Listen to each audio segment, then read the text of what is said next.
Right. 1.4 million are illegal aliens.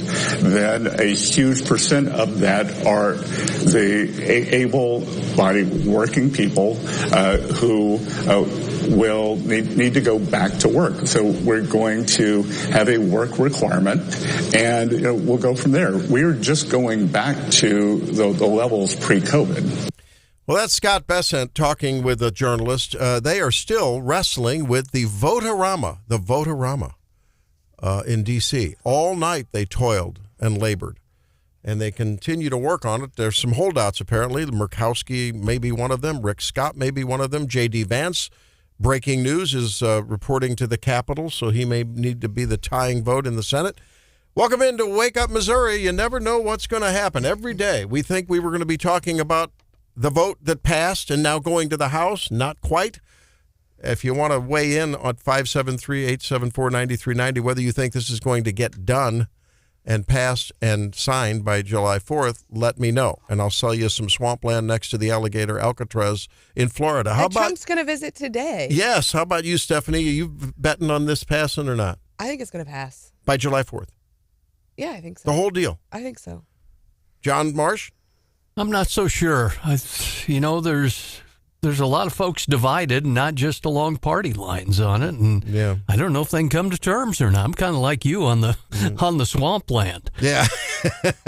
And Drake, where are you on this? I think that they should take that money that would go to Medicaid and all the food stamps and all this other stuff and put it straight into more bombs. I think that's what we need to do. But in all seriousness, no, I think it'll pass. Trump is a strong man. He's a strong man. Daddy Trump will get this done, and the kids will have to answer to Daddy Trump. Daddy Trump. Oh, gosh. Yikes. That's like old Louisiana politics, right? I mean, it's just he does exert his force when he needs to. I mean, they continue to go back and forth on some of these things. And then just about the time they had them, actually, this preceded the votes over the weekend and then last night, the parliamentarian threw a wrench into the works, right? Because some of the Medicaid provisions, she said, no, those don't apply to the reconciliation process. And so I guess this all harkens back to Article 1, Section 5 provision where each chamber can make its rules. And the Senate made its rules, and now they're having to play by them. Stick to them. Yeah. Correct. They fried their own goose there. Or cooked their own goose, or fried their own oysters. We wouldn't be where we were if they didn't. I mean, they kind of agreed to the parameters first before they put this through. So, and apparently, if they I heard this morning, if they fire this parliamentarian, there are not that many people in D.C., said Chad Pergram, who knows everything about the Congress, that are qualified. What is there about parliamentarian qualified? Is it that complicated? Yeah, it's a tough position. And I think until 3 years ago, most people didn't even know they had a parliamentarian, and she made the news for various things. There's a lot of rules. I mean, we've seen it a little bit in the state legislature when, heck, even see it on the local level from time to time when people don't know parliamentary procedure at city council and alderman meetings. Oh, I remember when I was on the board of a school board up in Memphis, up in Scotland County. Did you have your copy of Robert's Rules? Oh, my God. There was. Exactly. Well, I've got one sitting on my desk. I'm just a floppy-eared bird dog trying to just think about the kids and having debate. And we were debating something about whether we should send the milk thing to Prairie Farms or Dippity-Doo Milk Company. I don't know. And I'm like, well, wait, we got to look at the quality and about the filtration and about this and that process. And and he's a good friend of mine now. He always has been. But man, at that moment we had a little terse. So we're arguing back and forth, and he's an ex-state senator, Sam Berkowitz. Berkowitz, great guy.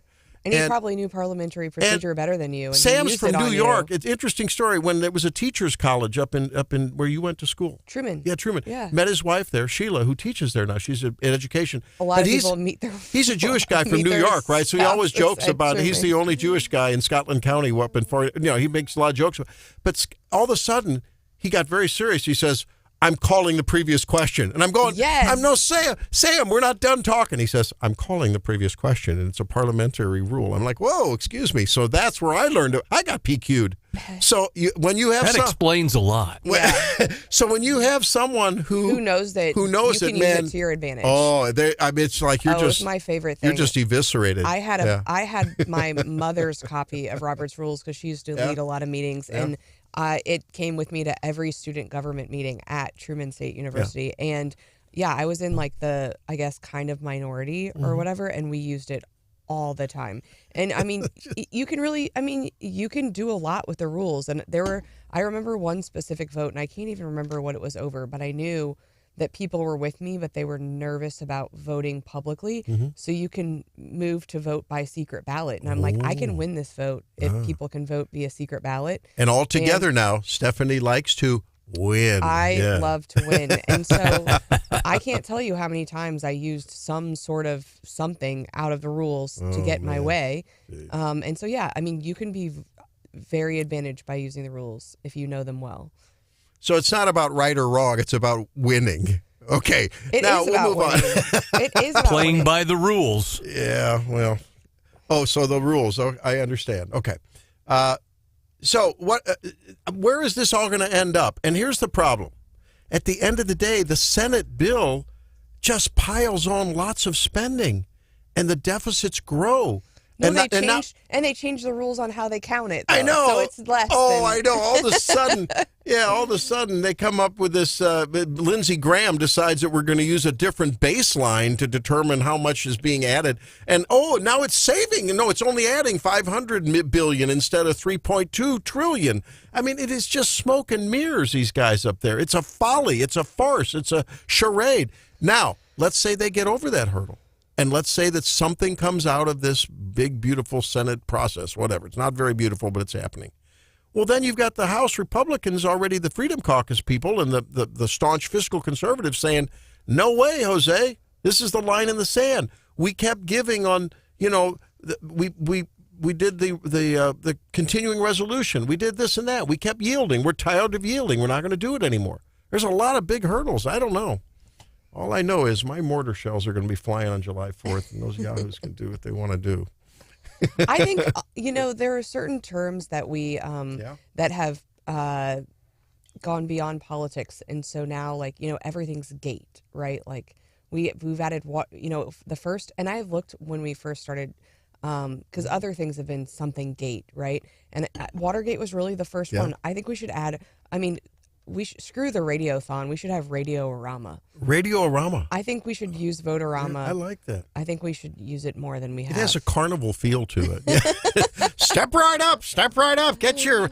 Grab the hammer. See how high you can make the ball go.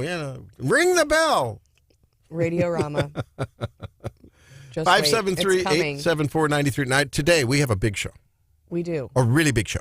For those of you who are Ed Sullivan fans. Who's Ed Sullivan? Drake goes, I don't even know. We have a really big show. He made the Beatles famous. Chris Arps at 6:35. Of course. Chris has a prediction. He sent me a little clip of a video. He was on Newsmax and making a prediction about this. So we'll get his prediction about the budget reconciliation bill. Good. Andrew Bailey joins us on a surprise exclusive visit this morning, right? Yeah. And he's got some important stuff he wants to talk about with us at 7:10. That's at 7:10. So Chris at 6:35, Attorney General Andrew Bailey at 7:10, and then Senator Curtis Trent to talk about what happened in that committee hearing, the finance and banking. Is that it? Yeah. That's right. Good job. Why is finance and banking having anything to do with health care? I don't understand this. I think they cover insurance. What does insurance have to do with health care? Well, Anthem very little. was on the stand. No, I'm kidding. Yes. That was a very tongue-in-cheek statement, but I think this makes my point. What? Insurance has come to dominate your health care rather than the interaction with you and your health care people dominating that, and insurance once in a while pays for it. You see, that's it. We've gotten to where insurance rules the day, and I get it. I understand it. So I don't know. Was there just the one day of hearing, or are they going to have more? Do we know? I tuned in, I think it was like 3 or 4 hours. And you watch these hearings? No, you can't watch them. There's only audio in the Nerd Senate. Nerd alert. Only audio in the Senate. But You're listening to these hearings? I tuned in just a couple of minutes just to see, what was going on. Mm-hmm. I did not listen to the end, so I'm not sure if they're going to have another hearing or how they let it go. But I think, certainly they can exert a little bit of pressure. Yeah. On both parties. Yeah. Because they have some jurisdiction over the insurance rules, and maybe not immediately, but they can say, "Hey, Anthem, if you don't, straighten up your act, we're going to be looking at some legislation that affects you." And with Mizzou, that announced that they were going to have Curators announced a $120 million Missouri University Energy Innovation Center plan for $120 million, aims for a 2020 completion date. So, with and they get some funding over there at MU from the state, so I'm sure they can talk to them about that too, right? Yeah, I mean, my main takeaway from listening briefly was just there was a lot of finger pointing, right? Like Mizzou's pointing the finger at Anthem, Anthem's pointing the finger at Mizzou. And meanwhile, patients can't get care because there's only so much capacity in those people in mid-Missouri who take Anthem. And it does affect people everywhere. And the senators read some communications that they had gotten from constituents saying, hey, like, and pointed out, like, this isn't just like a theoretical contractual dispute. These are, it's affecting real people here in Missouri and their care and patients. And there were members of the public, obviously, who showed up who said the same thing. So, whether or not that's enough pressure to exert some movement by one of the parties. Of course, Mizzou has said that Anthem hasn't moved an inch in the last year off of their original offer. So whether or not that will make them move or make Mizzou move, I don't know if it's enough. I don't know. I kind of watched part of the hearings too. My takeaway on it was that both sides seemed, I don't know, for lack of a better term, so wounded by the other party. Oh, oh, violin music, how it kind of a little bit came across, Oh, I'm sorry, I'm Anthem, and I've only got $200 billion in profits, and I'm MU. I just got $50 million to build a reactor. It's so bad. Well, I mean, I think to Mizzou's credit, I mean, they do say they're a nonprofit and that, I mean, the money that's for the reactor is separate. I mean, I know, but Stephanie, I'm sorry. For people listening to this program and for you and me and everyone else who's grunting it out, doing hard work, trying to serve and either make their widget or serve their public in whatever service they do, like every day they're trying to just make their margins meet their payrolls. I'm gonna need and that. You got big, powerful people whining about why they can't get together. Whining's a good word. While they're both wallowing in profits. Hello, I'm sorry. And I'm going to need that sad music back. Can we get the sad music back, Drake, please? Because, of course, yesterday, too, we saw the line items from the governor. Oh, yeah. The headline from KMIZ, our news partners, Kehoe vetoes $11 million in Ashland sewer system improvements. Oh, no. Oh, my God. The Very sewer sad system morning. in Ashland. It's Right. a sad Stephanie morning. is pooped about it. You might say that Ashland was left behind. We'll be back with the DC Daily Rundown. Or is it the Daily DC Rundown? I don't know. It's a rundown-orama when we come back. Yes. You're listening to Wake Up Missouri.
Time for the Daily DC Rundown with Stephanie Bell. Well, they are still doing vote-a-rama in the Senate. Where it will all land. Randy, you said you're not holding your breath for July 4th. Really? Not. I mean, if Josh Hawley's on board, they have three votes to spare. We heard this morning that J.D. Vance is being called back to potentially be the tiebreaker, I think. So it's going to be close. I don't know. You've got Murkowski and maybe even Rick Scott. I mean, it's going to be a tight fit. Right now, we think for sure we have a no from Tom Tillis and from Rand Paul are expected to vote no. Apparently, a half dozen Republican senators said they were undecided. They're still trying for several amendments with respect to the legislation. Democrats have been trying to modify this 940-page mega package, but have been largely unsuccessful. But yeah, it's still up in the air. They've had a long day, and the deadline is Trump's self-imposed deadline is approaching rather rapidly. So we will continue to monitor the vote-a-rama. At the same time, we've got the president traveling to Florida today to visit for the opening of the alligator Alcatraz. We haven't really touched on this much, Randy, yet. I would think this would be something you were hugely in support of. I am. I love it. Well, I am. And here's Carolyn Levitt talking about it. We have another busy week. On a scheduling note, tomorrow, President Trump will travel to the great state of Florida to attend the opening of a new illegal alien detention center located at Dade Collier Training and Transition Airport alongside Secretary Kristi Noem, Governor Ron DeSantis, Congressman Byron Donalds, and other state and local leaders. Tomorrow, have you seen President this place? Trump will travel to... Have you seen this place? It's right in the middle of the Everglades. And there's a big airstrip there. So there's no way these dudes are getting out, I mean, and it's kind of a threat. Like, you can self-deport or you can go to Alligator Alcatraz. Yeah. That doesn't sound very... It may be like a detention center, right? I think that's right. Yeah. Yeah. And so, but it's crazy with, usually the wheels of government move rather slowly. And what you first heard this 3 weeks ago, and now they said it's opening today. So there are tents and obviously you're already hearing from the left, well, is it air conditioned and are there medical facilities? I think a lot of people are like, no, there's not. We don't care. Get these people out of here. So we're looking at this meme with 4 alligators with razor wire and a fence and a guard tower, as though it's Alligator Alcatraz, and they have ice hats on. And they're singing. Oh my goodness. Let's kick it. Keep your finger on the dump button. Ice, baby.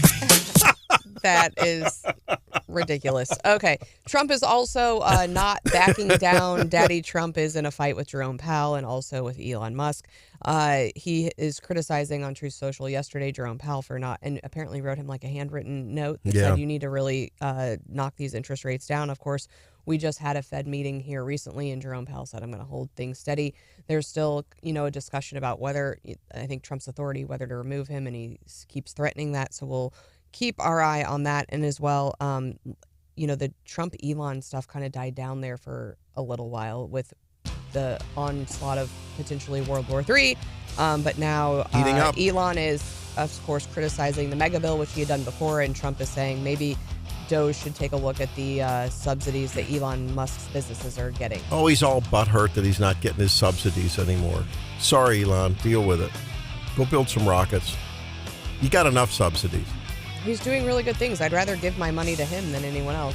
When we come back, we're going to ask, death penalty or the plea deal for Koberger? Has America been fair to Donald Trump? The people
in history, and with a little bit of growth, it's going to be incredibly positive for the budget. Well, that's National Economic Council Director Kevin Hassett on this big, beautiful vote-a-rama bill that's still being debated. Let's see if Chris Arps has been calling his deeply connected BFFs up there in the Senate and saying, guys and gals, get your act together. Listen to me. I'm Chris Arps. I'm a regular Newsmax contributor and a co-host of a great radio show in the afternoons. Are they listening to you, Chris? Welcome into the program. I think I'd probably get a quick hang-up if I came in with that description. They're like, who are you? This is democracy in action, even though it's tough. People have concerns back in their districts. The first priority of a politician is always to self-survival, self-preservation, and staying elected. I predicted over the weekend on Newsmax that I did not think that the bill would probably make the July 4th deadline. Congressman Onder, who appears on our show every Friday, he suggested last week that it will pass, and I think that also, but maybe towards the middle or end of July. There's a lot of haggling that still has to go on. There's differences in the spending. The Senate bill spends, I think, $1.5 billion more than the House bill, and as you know, some of the House Freedom Caucus members are going to have a real problem with that. Now, Chris, I know you as a man of faith, you seek the truth with a capital T. No, I'm serious about that.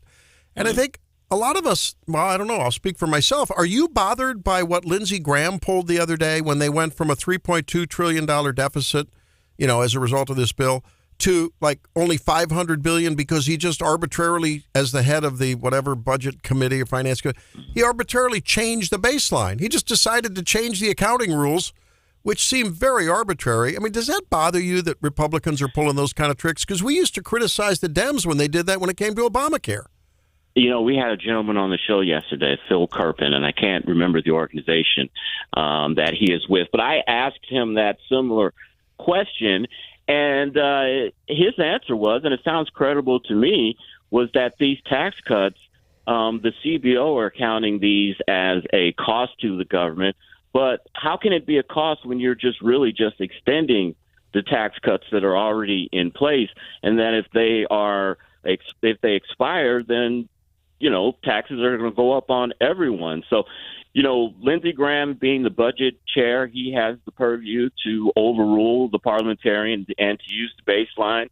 I think more important, more than anything, is making sure that taxes don't go up on the American people. So that negates a lot of my concerns, Dr. Tobler. I hope that doesn't disappoint you. No, you never disappoint me, Chris. So you think this thing's going to get done by July 4th? No. I don't. I think some of the deficit hawks in the House are going to have a real problem with the increased spending. The SALT tax being $40,000, even though it's going to be incrementally goes up over time and then it's phased out over a certain amount of income. I just think that it's not going to be done by July 4th, but it will be done. The Republicans know they cannot go into the midterm elections not passing this bill. What do you make of the governor's line item vetoes yesterday? You know what? Honestly, I did not see it. I'm unaware of it. Late in the day, it was like 3:45. I think it's fair to say it wasn't a scalpel, but it was a meat cleaver he took. What, he cut out $2 billion? It was a lot of money. Yeah. Poor Ashland got the big hammer. But you know what concerned me, and Chris, if you were to look at this, I think when you take a look at the line item vetoes, like I just explained, man, everyone's criticizing this Korhan Mamdani for being a socialist. Korhan? Isn't that his name? Korhan? No, it starts with a Zoran. Z. Oh, Zoran. Yeah, Korhan. Zoran Mamdani. Yeah. Everyone is criticizing him for being a socialist. I'm pretty convinced when I look at the budget process up there in D.C. and when I look at the budget in the state here, I'm convinced we're already socialist. I mean, all we do is redistribute money. We take a bunch of money from our income.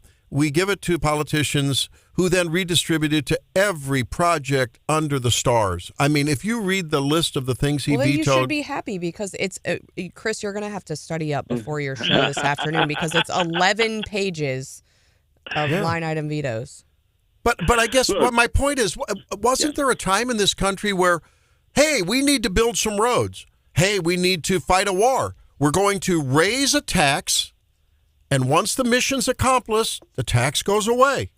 We've given these politicians an eternal slush fund, and now they can buy our votes. And people being people and sinners that we are, we always love to get something off of someone else's back, right? And that's what's going on, brother. And that's where I was going with that. I mean, you can blame the politicians for redistributing wealth and spending a lot of money, but it's the people back home that want projects in their district. It's the congressmen and the state reps that are saying that I can bring home the pork, I can bring home the bacon for this project. I know in the past that when governors have used the line item veto, some have viewed it as political. Certain representatives and senators that weren't in alignment with the governor cut projects out of their districts. Are we seeing the same type of thing in this line item vetoes? Are they political in a sense? Well, I don't know. I'm looking. Okay, Houston R1 School District Track Facility, Council of Churches of the Ozarks Math Program, a collaborative initiative, Sykeston Career and Technology Reading Literacy Program, Teacher Recruitment and Retention Scholarship. $500,000 for the Boone County Court appointed special advocate. Grow Your Own Grants. Oh, now there was funding. Glad he vetoed $2.5 million for Grow Your Own Grants. So now we have a program to grow grants, and we were going to fund that. I mean, Kansas City, asthma and allergy treatment. I'm sorry. That's just, you know what I call $1 million for asthma and allergy treatment. Thank you, Governor. Cut that out. And let's give that money back to the people. And guess what? Let them go pay their doctor or pay their allergist, pay Bob Onder to do some allergy and asthma treatment. Why does the state get involved in these things? What do you say to people who would say that on the federal level, the president is saying that we need to tighten our belts, we need to cut the waste and fraud out of Medicare? You know, people are saying you're cutting people off of the benefits.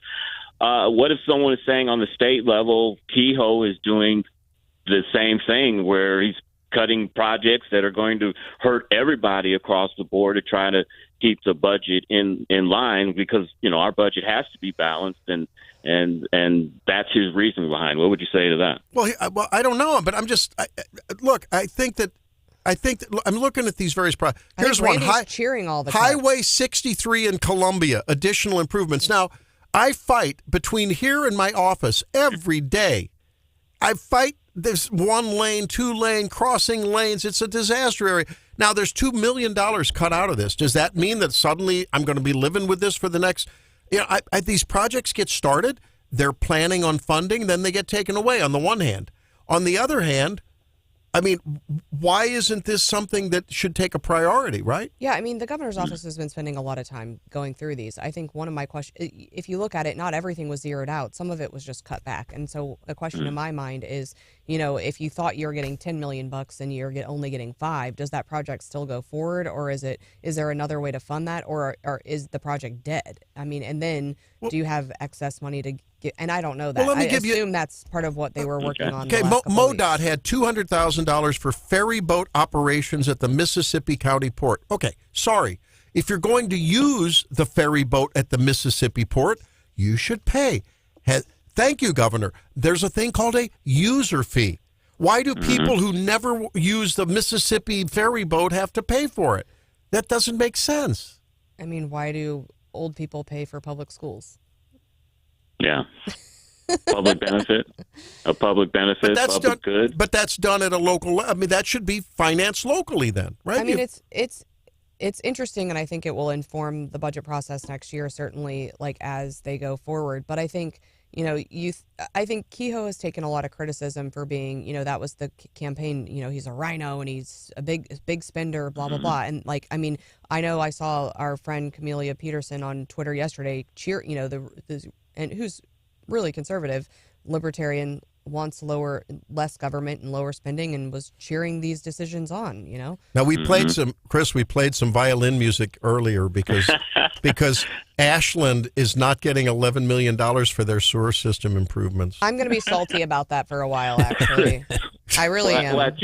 Well, I tell you what, I can't. Oh, go ahead. Well, and then you look at, I think Scott mentioned McDonald County, Dirk Deaton's park that he's getting, and he's getting they did cut it some, but he's getting $12 million for a park, and a park seems less important than Ashland doesn't have a choice. We have to upgrade our sewer system, but tough choices have to be made. And I think as we look going forward, one of the governor's priorities is to eliminate the individual income tax, right? And so and I think there's a lot of public support for that. But knowing that if that's the plan, right, things are going to have to get cut. That money is going to have to come from somewhere. And so we're all going to, have to pay for our own sewer plants. On another, with the minute we have left, Chris, Koberger allegedly is going to plead guilty to avoid a possible death sentence and firing squad in Utah. How do you feel about that? The family is incensed. They're outraged because they wanted what they view as justice and a chance at that. And prosecutors are saying, well, by the time the appeals go on and this and that, you never know what a jury's going to do. Where do you land on that? Look, I think when someone has committed a heinous crime and the public view is that it's a heinous crime, I think they should be executed. I remember back in 1977 when the death penalty was reinstated, and ironically, it was a guy named Gary Gilmore in Utah who was killed by what you call firing squad at that time, and that has ushered in the death penalty. We see it waning. We see them trying to say that these drugs can't be used for this cocktail for the death penalty. But Texas, Florida, and Missouri, those are three states that you do not want to commit a capital crime. Yeah. So Law and Order, Chris Arps on Wake Up, Missouri. I'm loving it. Now, are you going to be shooting off some big boy mortar rounds at your backyard 4th of July celebration, Chris? No, I saw my own 4th of July celebration last week in Israel. I'm through with rockets. Good one. Hey, Chris, we always love when we talk with you. Thanks very much. Appreciate it. Thanks, guys. All right. There he is. Chris has had it with rockets for one summer, huh? Yeah, I think so. And I understand. Hey, we've got an interesting things happening with voter-approved school district bond issues. And I want to talk about that with Counselor Stephanie Bell when we come back on Wake Up Missouri. Stay tuned. This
sure and tell your friends and neighbors and everyone, especially in the Columbia area, to tune in.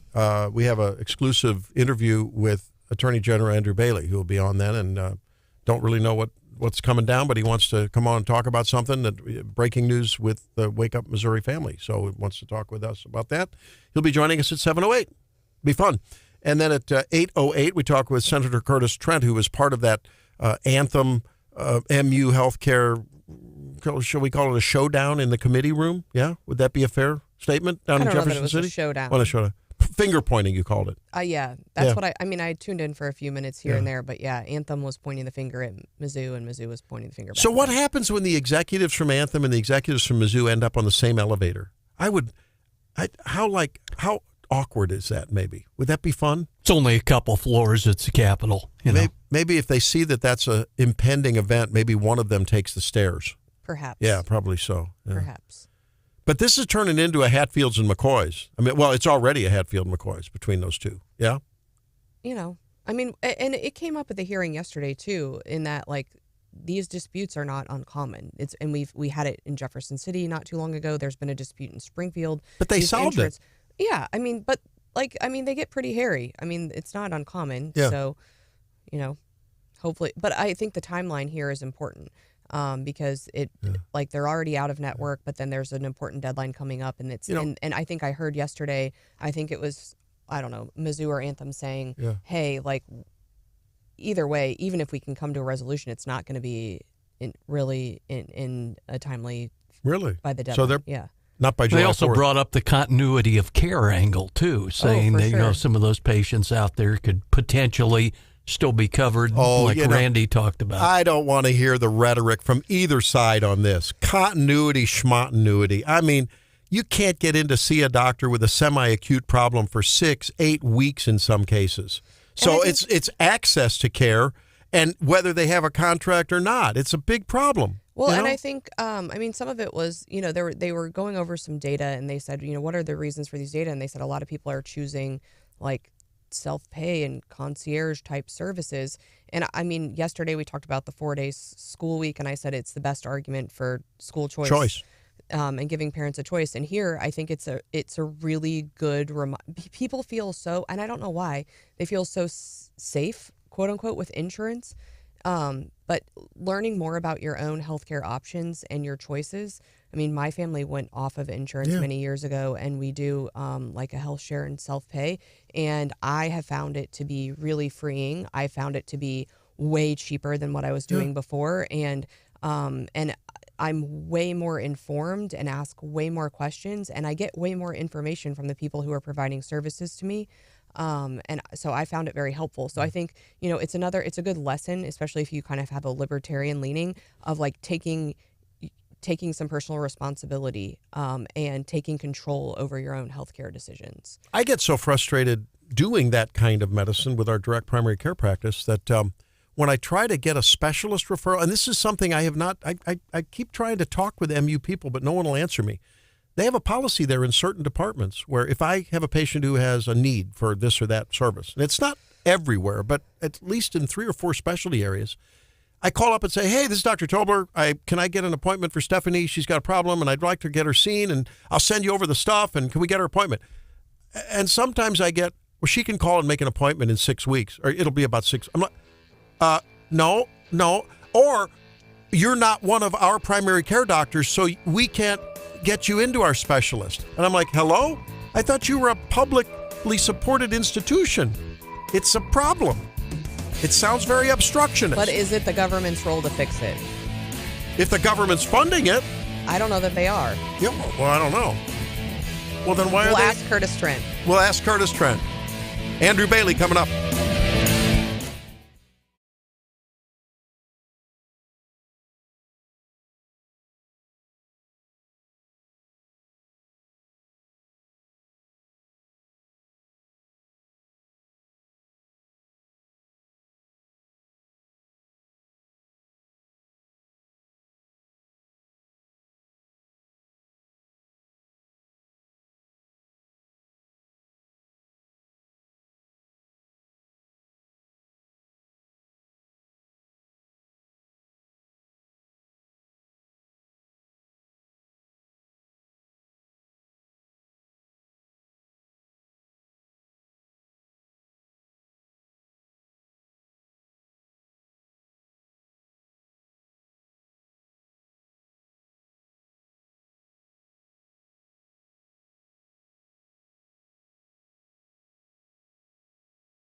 As we continue to watch the vote-a-rama that the Senate is holding on Trump's mega bill, that one big, beautiful bill, they're calling it, and still wrangling over a lot of these amendments. I think they had voted as of the start of the show this morning at 0600.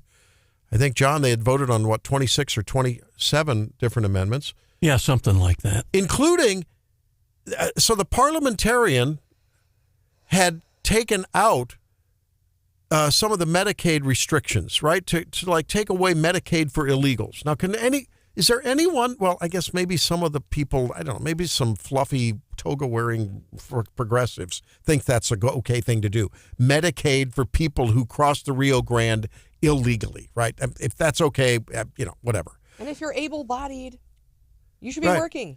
But on that one for illegals, they reinstated, well, they put it in as amendment. They put it back in as amendment, and it was voted down. So apparently if this thing passes as it stands now, your tax dollars will be supporting health care for illegals. And you can't even go sit in the emergency room. You cut yourself with a fishing knife or with a carving knife while you're cutting the silver skin off your ribs this week. Make sure you cut the silver skin off your ribs. It's better when you smoke them. And then you cut your finger and you can't even get into the emergency room, right? Because illegals, and they're eating up the system. That's ridiculous. Crazy. All of the money we're spending, it's a lot of money.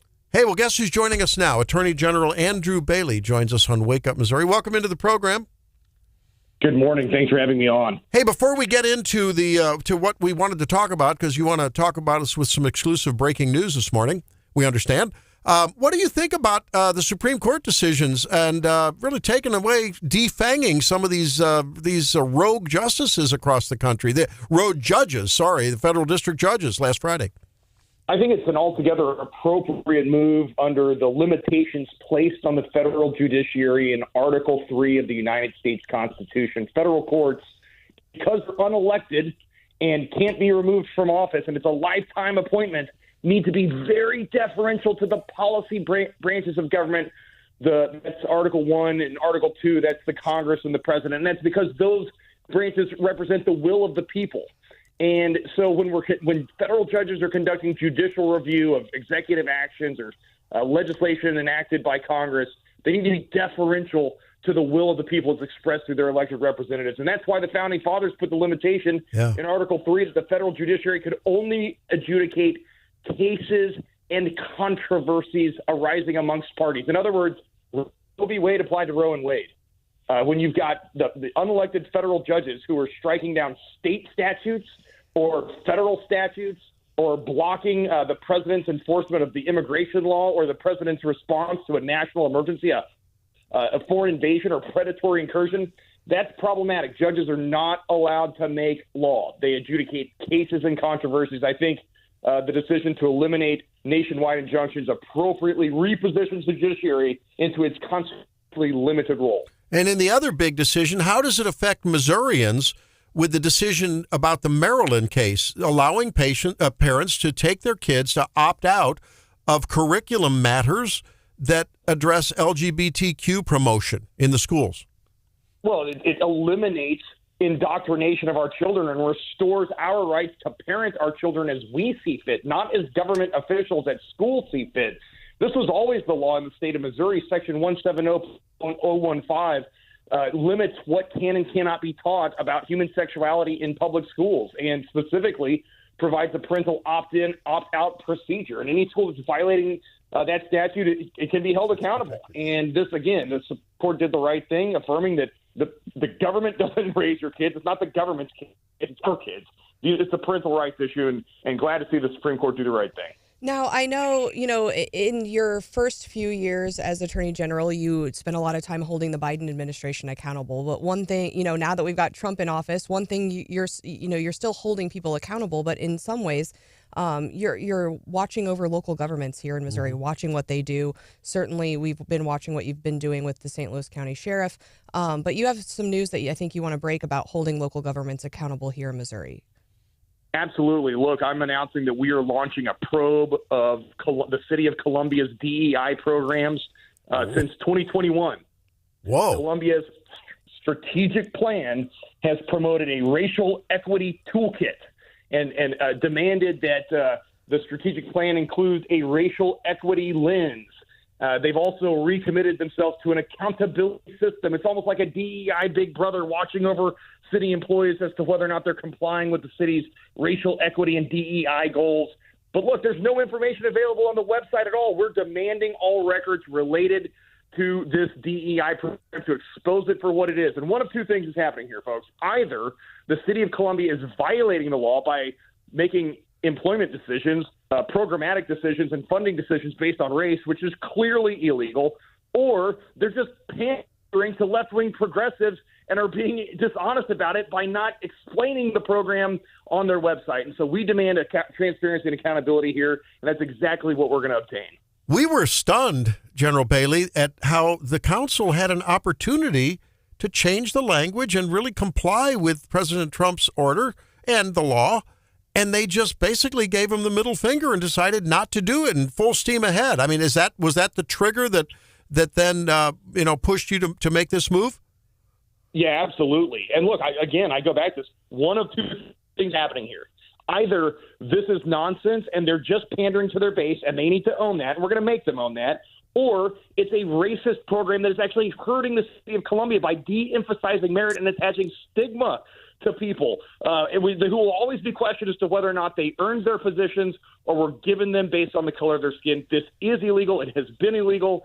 And the Attorney General has enforcement authority. Since 1986, Section 213.126 has been a statute on the books that codifies the Attorney General's authority to go after any entity that I have reasonable cause to believe is interfering with the full enjoyment of the rights afforded under the Missouri Human Rights Act. And that's exactly what DEI programs do. Again, I agree with Clarence Thomas and his dissent all those years ago in the 1990s in the original affirmative action cases where he said African Americans don't need elitist whites pandering to them, attaching the stigma to them. They can take care of themselves. They can earn on their own. How dare anyone disparage them by saying you need some special handout?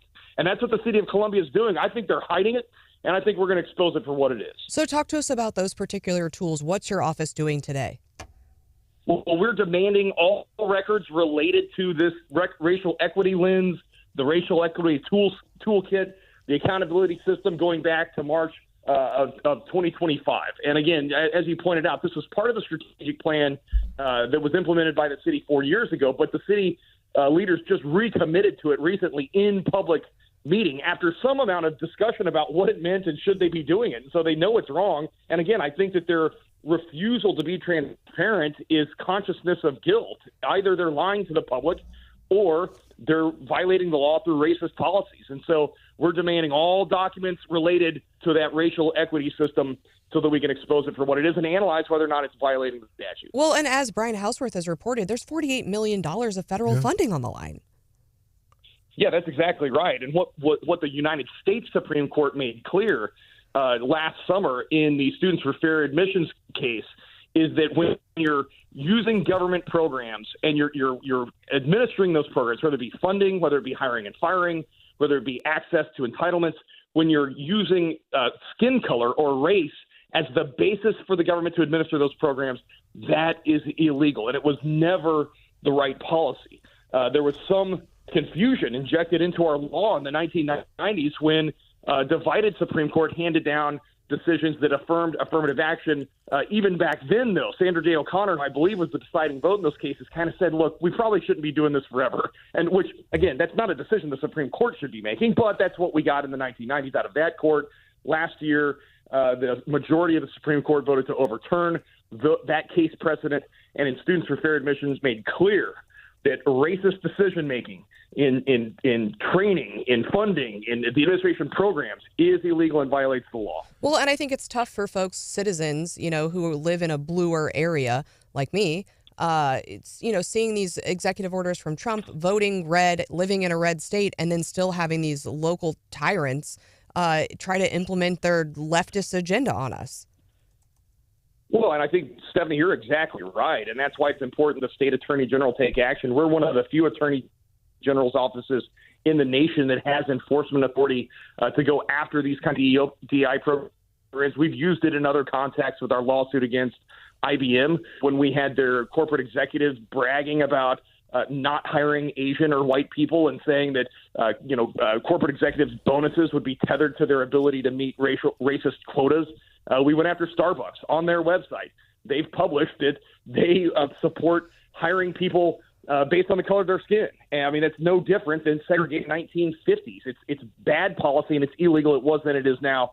And we're also going to go after city officials who do this. And that's why we're probing the city of Columbia. But I'll tell you, at the end of the day, the radical leftist impulses that we saw out of the Biden administration, those didn't disappear in November when the people of the United States of America elected President Trump. They just get pushed down to blue states and blue cities and blue corporations. And that's why we've got to remain vigilant. Attorney General Andrew Bailey with breaking news on Wake Up Missouri this morning. John? General, talk to us a little bit more about the phrase equity and what would be appropriate in Columbia's DEI policy to put them above board for their federal funding. Well, what they can't do is they can't make decisions based on skin color, based on quotas, based on handing out funding programs or training or hiring. And when I say hiring, it's not limited to, hey, you get this job, you don't get that job. It's promotions, it's office space, if somebody suffers an adverse employment action based on the color of their skin or their race, that violates the law. And so we don't know what we don't know. I mean, the city of Columbia, again, if they were so proud of this, they would have published it online at their website, but they haven't. And it's that lack of transparency and ambiguity that's creating the problem. So they've got to show us their cards and show us when they talk about racial equity, what do they mean? Is it some aspiration where they just sit around and talk about it? Or is it something they're actually doing? Because if they're doing it and it's harming people, we're going to file suit. Well, I tell you, General Bailey, it just the words of Justice Roberts echo in my mind, and that's what I've heard sort of as a subtext throughout this entire conversation. You can't use racism to cure racism, and that's what these DEI things are doing. And we thank you for going after the people that just refuse to recognize that just explicit truth. Thank you so much for joining us, and we look forward to seeing this. What's the timeline on the city's response to your request? Well, we expect to have an update within the next 30 to 60 days and have time to receive those documents and analyze them. So we'll see what the city does in response, and I'm sure I'll be able to provide a good update to you here shortly. Please do. Yeah, stay in touch with us, and we really appreciate you breaking this news on Wake Up Missouri. Thank you, sir. Appreciate it. Thanks, guys. Talk soon. All right. There you go. Wow, that's big news.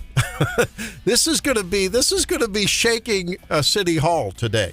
As they're driving into the office this morning.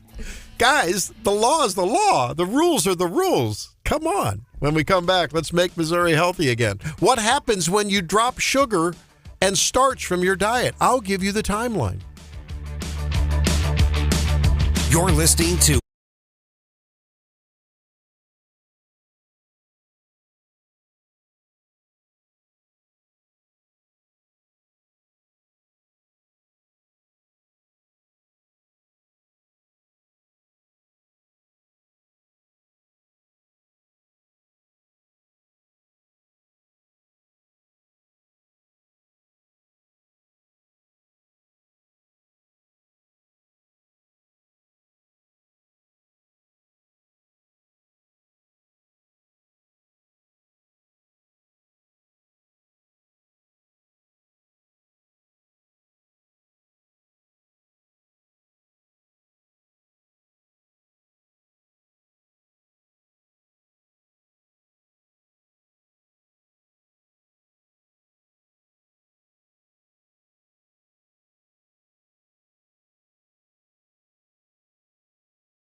Kathy again.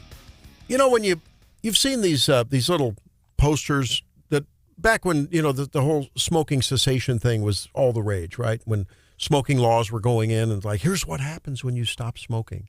Within 10 minutes, your oxygen levels go up. Within 2 days, you're breathing better and you can walk a half a mile with your heart rate staying down. Yeah, I was recently in a school and it was interesting because there were a lot of posters of anti-vaping because it's so popular amongst the youths now. And I was like, oh yeah, I've not really seen that before. Well, I thought we'd do something, and, you know, within about 10 years, your risk of, you know, emphysema and bronchitis and things like that, you know, COPD, pretty much go down to baseline, unless you already have that damage. So, I mean...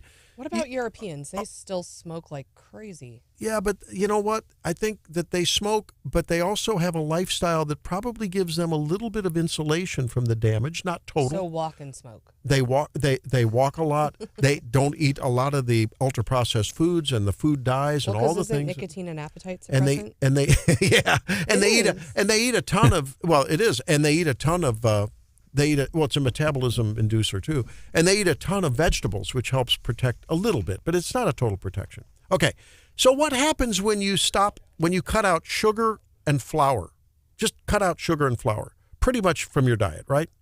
And now you can eat starches as part of foods if you want to eat a sweet potato or if you want to eat a little bit of that, you know, but in terms of added stuff, by day one, the stored starch in your body, that's called glycogen, that retains water. So you'll find that you'll be a little less bloated, a little less swollen. Ladies, I know that you talk about this a lot. Just think about what happens when you eat that big bowl of pasta. The next day, it's like, nothing fits. Everything's tight. I got ankles are swollen, right? I'm puffy, right? You hear that? That's because... Me? No. Not yes, you. Yeah. Yes, I hate when I wake up and I feel a little puffy. So your insulin drops and you stop storing fat to burning it as you do this. Inflammation begins to fall. Think about it. If you just throw a piece of lean meat on a raw fire, it doesn't burn well. You throw a newspaper, which is carbohydrate, it burns very readily. That creates inflammation. That fire in your body is what is related to heart attack risk and stroke risk and dementia risk and cancer risk. But right? something like sugar and spice and everything nice. You want me to cut all that out of my diet? I'm telling you, on day one, dopamine starts recalibrating. The cravings spike as your brain adjusts. Liver and kidneys ramp up the detox. By day 3 to 5, your microbiome starts to get better. And your cells begin repairing that inflammatory damage. It happens. It really does. The cravings get quiet, right? If you can go through that first 2 or 3 days, it's better. And then energy rises, and people report this. And so I'm not talking about a total keto diet. I'm talking about added sugar and starch, right? So like your coffee cake, I'm sorry, I loved when I had a couple pieces of your coffee cake that day. Or your 4 donuts. I told my wife, I said, you know, if Stephanie brings that in again, I'll eat it, but I'm going to regret it, you know, because I didn't feel good. Just start to monitor. By day 10, your cortisol drops, your brain stops chasing the sugar highs, your metabolism stabilizes. I'm telling you, cut out the sugar and the starch, and it'll keep the doctor away and you'll up be the very road. sad. You'll be very happy and fulfilled and energetic, just like Stephanie when she doesn't make coffee cake. Back with more after this.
on Wake Up Missouri, we're going to be talking with Senator Curtis Trent to see what transpired at the Senate Finance and Banking Committee hearings yesterday to try to get both sides talking to one another again and come to some resolution when it came to the anthem and the MU healthcare dispute, which goes on and on and on.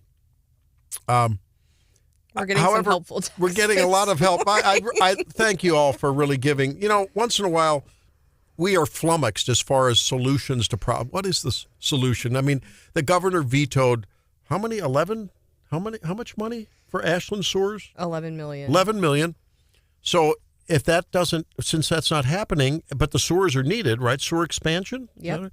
What will be the increase in cost is estimated for each person's sewer bill average? It's a lot. I think the total project is in excess of $30 million. And by the way, around the state, there were several other sewer development projects that were nixed as well. It wasn't just Ashland. So you're not that special.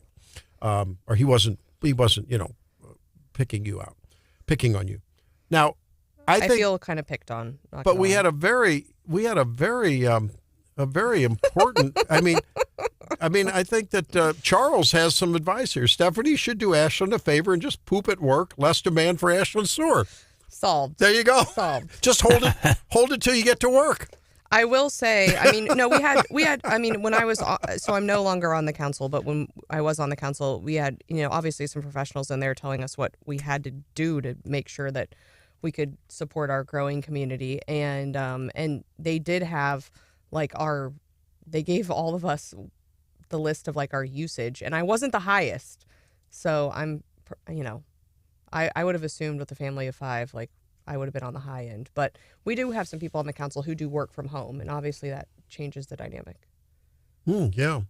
If you're using the facilities all day at your house. So Charles, you're onto something, I think. We'll just tell everyone in Ashland to go somewhere else. Then there's the good old days, just take a long pipe and over the hill. Remember, a lot of folks do that in the country, right? Old straight pipe. Yeah, old straight pipe over the hill.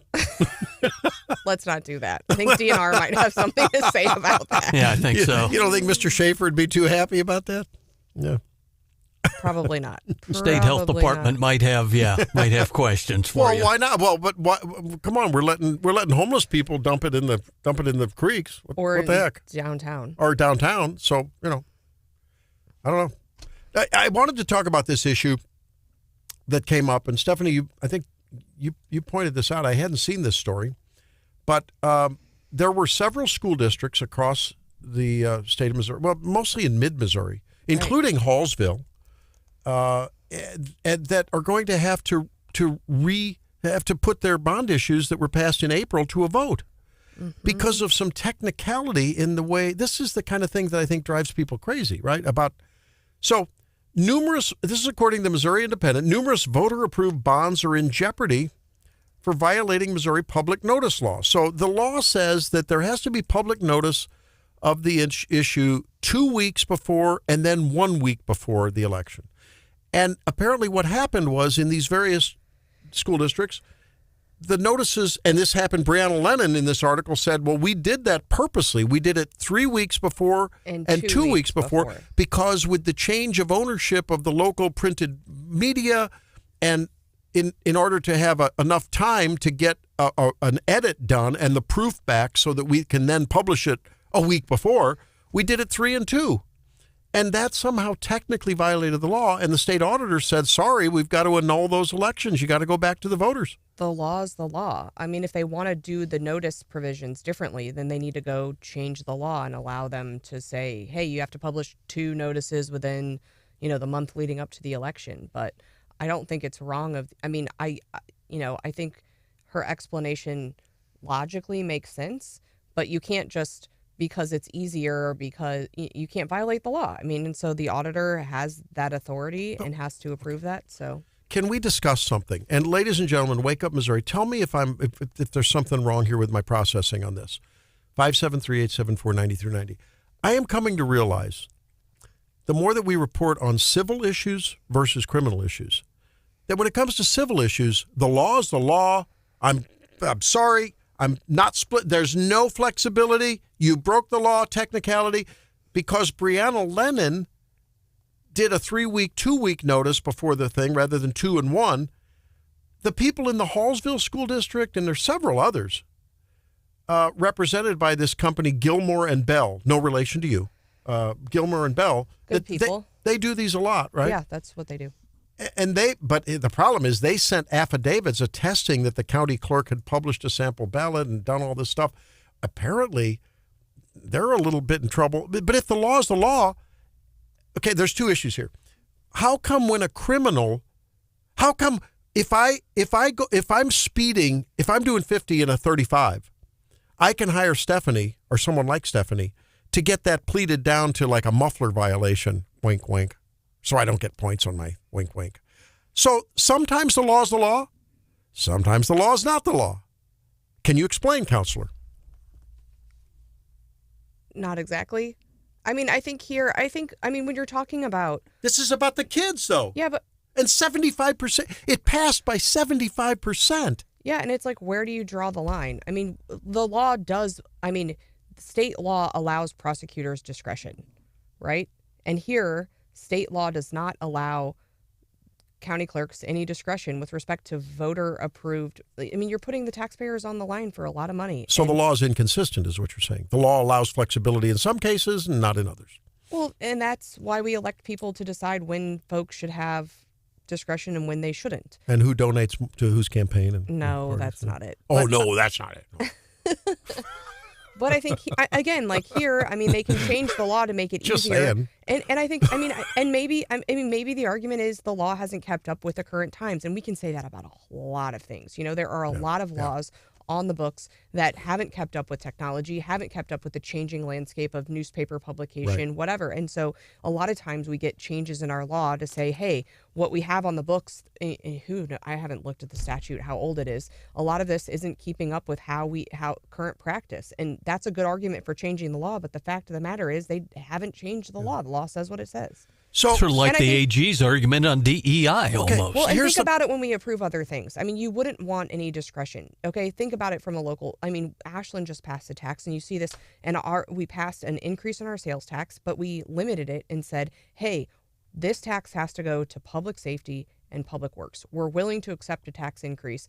Now, imagine we had a little bit of discretion there, and suddenly we're funding something else. We see this with parks tax. We see this with the state conservation tax. When people vote and it's your tax dollars and you don't want there to be any discretion. If you vote and say, I'm willing to accept an additional sales tax for X, you want it to be spent on X.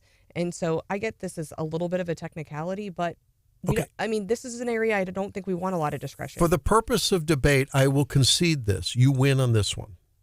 And I will take that philosophy that the law is the law. It's very important.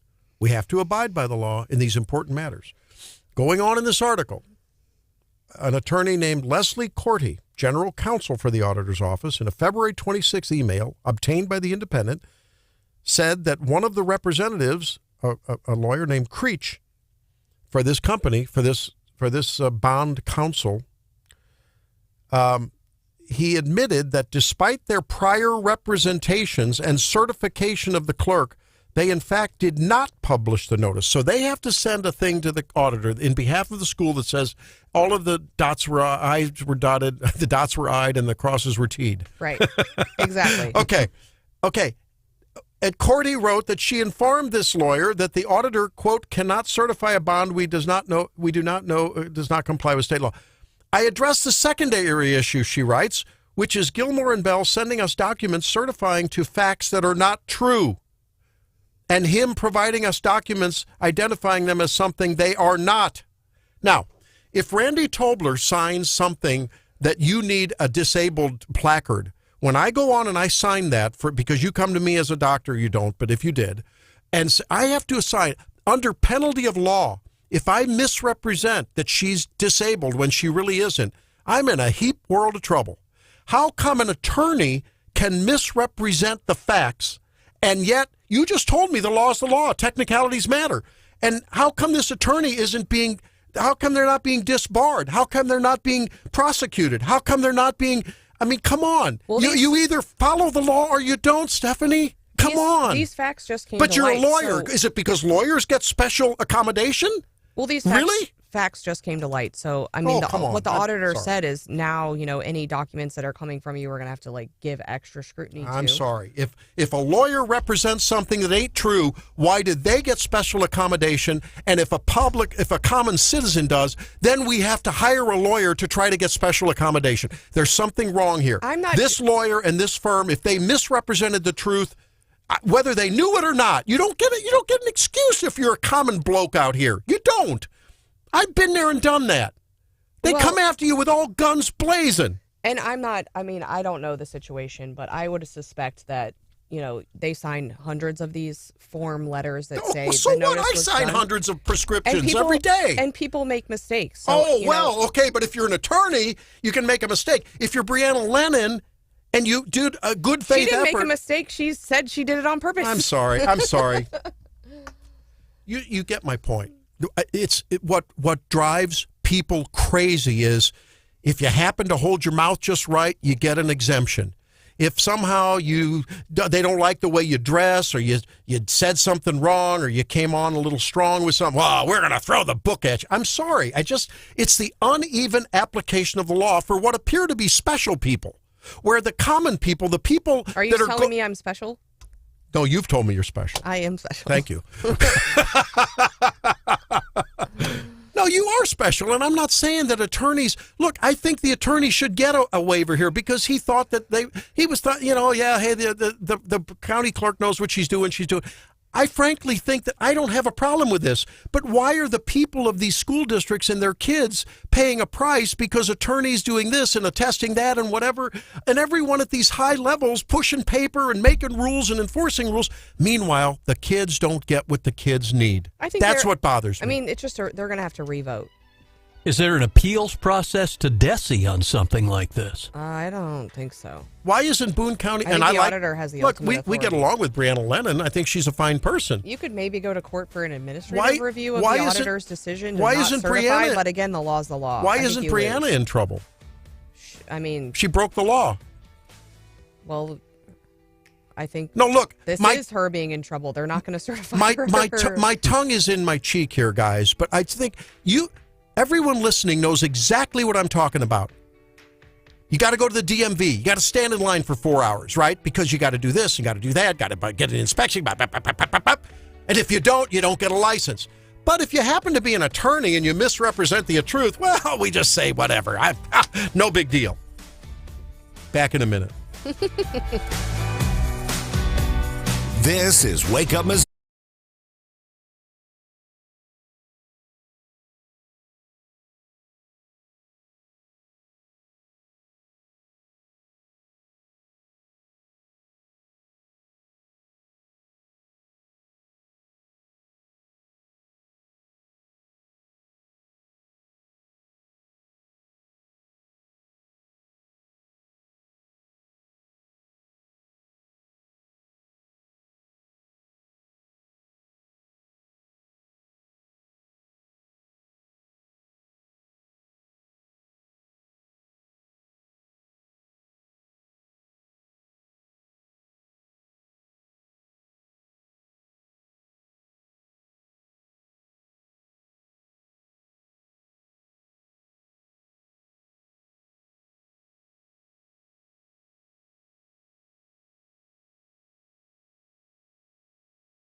Hit the slopes in early June for a different event. They call it Mountain Cleanup Day.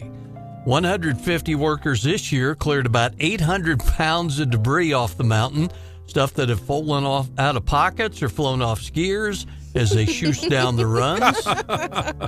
They call that a yard sale. That's right. Even a warm weather ski lift contributed. Unusual items included a hamburger flipper, a $2 Canadian coin, an unopened case of Coors beer, a sack of McDonald's fish fillets and quarter pounders, curiously still warm, a $2,300 Louis Vuitton ski helmet, a loaded .40 caliber Glock pistol, over 700 mittens and ski gloves, all mismatched, piles of ski poles, we said, a message in a bottle which turned out to be a COVID-19 positive confirmation report. The resort said, "We hope the cleanup will remind you to pack out what you bring in." Oh, my. Stephanie. Oh, my goodness. Yeah. Now you know the rest of that story. Have you ever left anything valuable at a resort or anything like that? Oh, yeah. Usually I can get it back. But, I mean, on the ski hill, I'm terrified. I have a special, it like clips to your ski gear, and it's like a, what do you call that? Like it's like a beeper, basically, right? No, it's like pouch? It's like a leash for your phone. It's it straps on your phone, and then it's like a lanyard. Yes, a lanyard. Snowboarders do that a lot. You'll see them with lanyards on their boards. Yeah, I'm terrified, and I actually on the ski hill this year had a friend drop his phone off the ski lift. Oh no! And he's fun and adventurous. And he ended up getting it back because, now you can do the Find My iPhone or whatever. He's like, I just had to ski through like a couple of like orange cones and like gates and like get on a snowmobile track. And I was definitely in like a restricted area, but did get my phone back. He got it back. Yeah. And I think my sister dropped a pole. When I'm on the lift, I'm terrified. I'm not responsible for anything. I like someone else carries the backpack because We've only done I'm not that. a very good skier. So We've only done that once or twice, and Helene and I both. But she especially struggled with, because she was just. It was the first time she'd ever done getting on the ski lift. Oh, it's the worst. It's frightening. Getting off is the worst. It's all about timing, isn't it? Yeah, and I mean. It was terrible. I was so worried because I think the tip of the ski caught the snow, and then down she went, and they had to stop it. The lift. It's so I felt so bad for her because she's so embarrassing. conscientious about doing everything. And she got up on the skis and did fine, but it was just that moment that was just terrifying. How would you like to be the groomer on the ground doing, fixing the run, cleaning up the run, and a case of Coors beer falls out of the lift on you? Well, and there's certain like hills where they have. I mean, a lot of them. I can't remember where this was, but like they throw Mardi Gras beads into the trees, and so you'll be on the lift and and that's like a thing. It's a thing. Kind of like when you hike and you stack up. What are those cairns where you stack up the little rocks to say that you've been there? There's some ski hill that has like panties in a tree, and so people bring things to throw off the lift to decorate the trees as part of like the fun of it. Well, and another story that you may have heard about was this father and the crew of a Disney cruise ship who are heroes today. Yes. A daughter was sitting on the rail of a Disney cruise ship. I guess I can imagine with her back to the ocean and her, facing her dad who's taking a picture. Like on deck 4. Yeah. And she falls off. And then the dad dives in. That's insane. And they turned the ship around, and I don't know where they launched the little dinghy, but they launched this little boat, and the crew rescued both of them. I thought that's unheard of. So rare. Normally you rare. die if you fall off You're a cruise dead. ship, right? Yeah, you're dead. Because the undertow from the wake of the ship And pulls the you ship, under. it doesn't look like it's moving very fast, but it's moving very fast. Unbelievable. I have a friend who works on a cruise ship, and he said if you fall overboard, like this was such a heartwarming story that the fact that he dove in after her. And then that they saved her. That is just amazing. So wild. Wow. Those are heroes. And the crew. Okay. Bye. Yeah, here you go. The panty bra.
to like so many hours. So we've got to be getting close, don't we? I think so, but I guess maybe there's been some. I think J.D. Vance is on the Hill now, so apparently they may have enough for a senatorial tie, in which Vance would be the vice president would be the tiebreaker. Yeah, as early as this morning, we knew we had 2 no's with Tom Tillis and Rand Paul. We can only lose 3 people, and as many as 6 Republicans said they were still undecided. Yeah.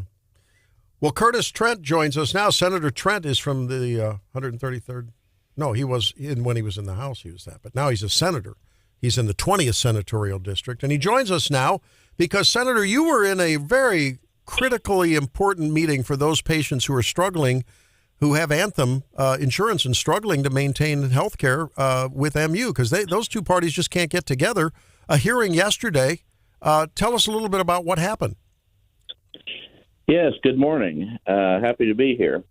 So, the hearing yesterday basically, brought in testimony from, major parties involved, from Anthem, from MU, the hospital system, and then also the state agencies, entities that were implicated were there as well, as long as many members of the public ultimately showed up and testified as well. And, you could get a sense from, I think, the hearing how far apart the 2 parties still are. But, I think as we went through the hearing, it seemed to me like there is still a path forward for negotiations to continue. And so, I'm always kind of optimistic. I still hope that we'll be able to come to a resolution that everyone can live with, and, protects the financial interests of the state, and most importantly, provides a cost-effective product and a quality product that the consumers in the state can rely on. I was able to check in a couple of times and just listen to some of the testimony. My takeaway was there was it seemed like a lot of finger pointing, but where did the hearing end? I mean, are there going to be more hearings? Are there next steps? Are you following up? Like, where do we go from here? And the timelines, talk to us about the timeline, because they mentioned, these deadlines coming up and that we were kind of running short on time.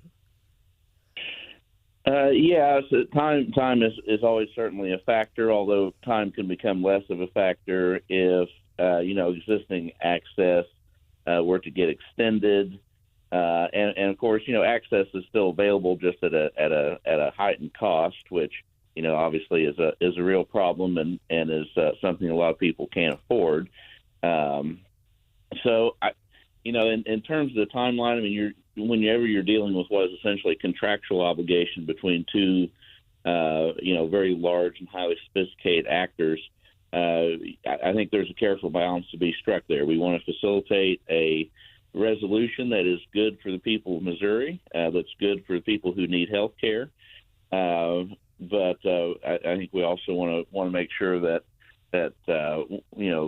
we're still letting market forces work, because that's what holds down costs. That's what keeps your quality high. Anytime the government gets involved in what is essentially market actions, which kind of have to, by the nature of MCHCP being a large public entity in this case, and being one of the entities that's implicated by this contract dispute, you still have to be careful as you try to intervene. Can we jump ahead to the veto session? Toward Governor Keogh yesterday taking a page out of the Parson playbook and vetoing $300 million, putting another couple $100 million on notice. What do you think? Veto session going to be heated, contentious? What's your take? Well, I think that's still yet to be seen too. We won't go into veto session for several months here, and so I think everyone will have time to think about what was vetoed, and whether there are indeed truly priorities that need to be overridden.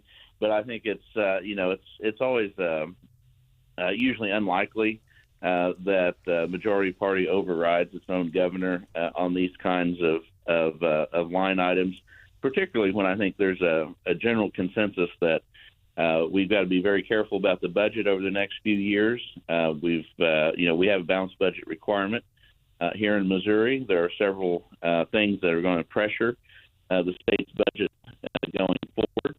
And so I think that it's difficult to fault the governor when he is taking steps to make sure that we do have the money that we need to operate the state's important functions, even if we may individually be disappointed by this line item or that line item.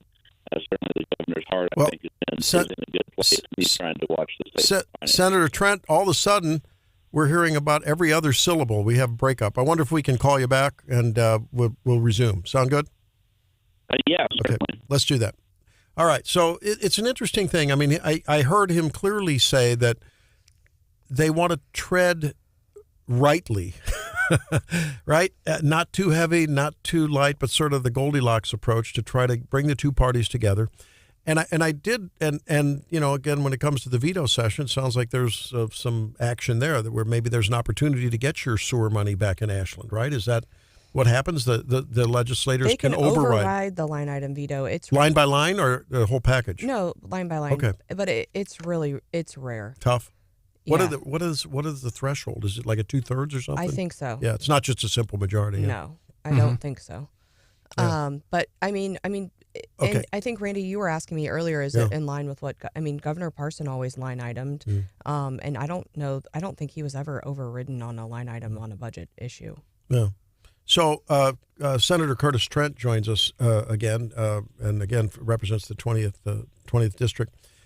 Let's talk about a little bit more about the hearings yesterday. It was reported in the Columbia Missourian and others that bad timing in terms of the optics of it from Mizzou's or MU Healthcare standpoint, in that they reported, I think, from July of last year to April of this year, like a $40 million profit, I think, or on their bottom line.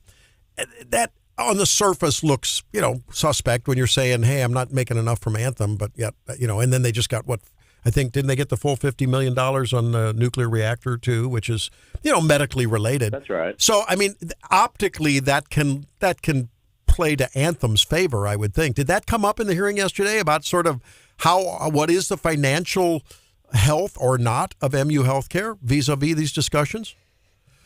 Yes, it did. There's a fairly extensive conversation about the finances, and that the healthcare system is still operating in a positive financial space.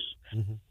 And part of that is that you're dealing with a nonprofit institution. Yeah. Their goal is not to maximize revenue, but it's to maximize the services that are being provided to Missourians. And of course, the MU system is supported on the academic side by taxpayers, as you pointed out. There's $50 million that was just given to the research arm for the reactor. So that is certainly a factor as well. But I think that this was less about trying to assign blame or responsibility or anything like that to one side or the other, and more about how do we fix this problem? How do we get to a place where the public is receiving the care that they expect from their health care plans? And it's always tough because, when people look at the fact that, these kind of disputes have happened I think it happened out with Cox in your area, right, in Springfield, and they were able to sort of iron that out. And so people scratch their heads when they look at that, and it's like, how come other systems work it out after 2 or 3 months? They get their heads together and things happen, And in this one, it just seems to be like almost like turning into a bit of a Hatfields and McCoys, and you wonder if there just isn't some almost like a personal issue now between the negotiators at this point. And maybe that's where mediators like senators can get in the middle and say, hey guys, let's settle down, turn down the volume here, huh? Yeah, we certainly hope that's not the case. The goal is not to personalize this, but to find, a financial solution that lets all parties move forward. And again, you certainly want the MU healthcare system to be able to operate and do the things it needs to do, but you want to have a product that is affordable to the healthcare consumer, and one that's affordable to the taxpayer as well. And that was a big part of that came out in the hearing, is that the full request would be, somewhere around $30 or $40 million a year in additional cost. and that is a significant amount of money. You're talking about a large hit to the consumers. Yeah, well, it's the MU Healthcare and the tertiary and the quaternary, advanced services that they offer are utilized often by Missourians across the state, especially in rural outstate Missouri. I mean, a lot of people, I was involved in that at a critical access hospital. We would frequently send patients here for services that you either get them at Mizzou or you get them at either end of I-70, right? That's your choice in many cases. So it's an important resource. What's the next step in the minute we have? What's the next step now that you anticipate in this dispute? So I think the next step is to let everyone breathe a little bit, see, folks come back to the table, what the next proposals are, and then kind of react from there. If the problem seems to start working toward resolution, that's great. If it still seems like it's log jammed, I think we have to examine, what that looks like and make a decision once we've seen the reaction from this. All right. Talking about Jefferson City, I think when most of you all leave in mid-May, you're thinking, I get to go home for a little while. And then, of course, you were back for special session and then unexpectedly back for this hearing. I know the House has already appointed an interim committee. Are you expecting the Senate to get involved in other interim work before January? There's always interim work that goes on. Even though we are considered a part-time legislature, I consider it to be full-time, and that there's always constituent work that's going on. There's always events that are happening in the district where you're talking to constituents, and you're always getting ready for the next legislative cycle in terms of preparing bills and getting ready. So there's always work to be done. Hey, well, Senator Trent, thanks for carving out some time on this really critical issue. Really appreciate your input. Thank you. Yeah, great to be here. Appreciate it. All right, Senator Curtis Trent, there he is. Let's check on the markets when we come back with the Morning Bell. You're listening to Wake Up.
So a lot of uncertainty in the air. What does it mean for the market, Stephanie? It's the Morning Bell. Well, I'm not tired of winning yet.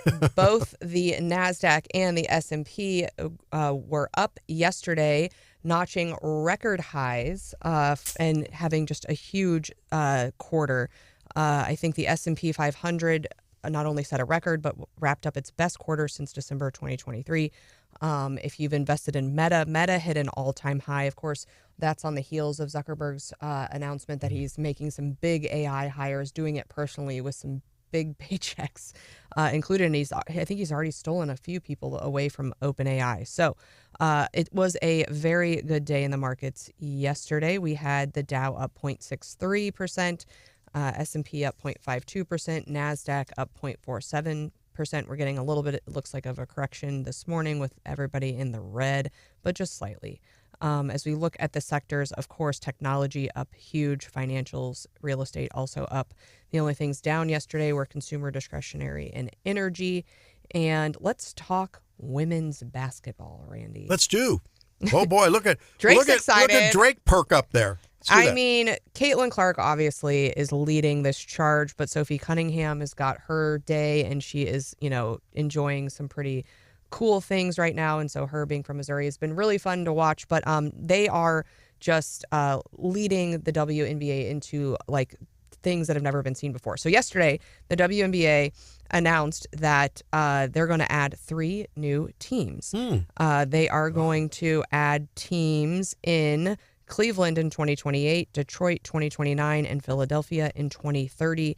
They also have expansion teams planned for Toronto and Portland, and the money is just insane. Sportico reported last month that the value of the current franchises has increased an average of 180% over the past year.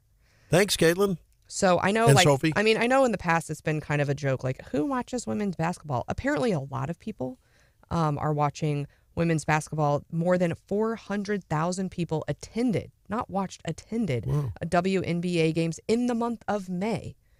And more than half of them were sellouts. On that expansion list, I didn't hear any Missouri cities. I know there was talk that maybe we were in the mix of getting a WNBA team. Yeah. Patrick Mahomes was really advocating for one in Kansas City. I think that's right. And then, on the heels of getting the current and the women's soccer, I think, people are looking at Missouri as a hotbed for women's sports. And I think we've shown that we can really support those types of teams. So hopefully, I mean, it sounds like the expansion is ongoing.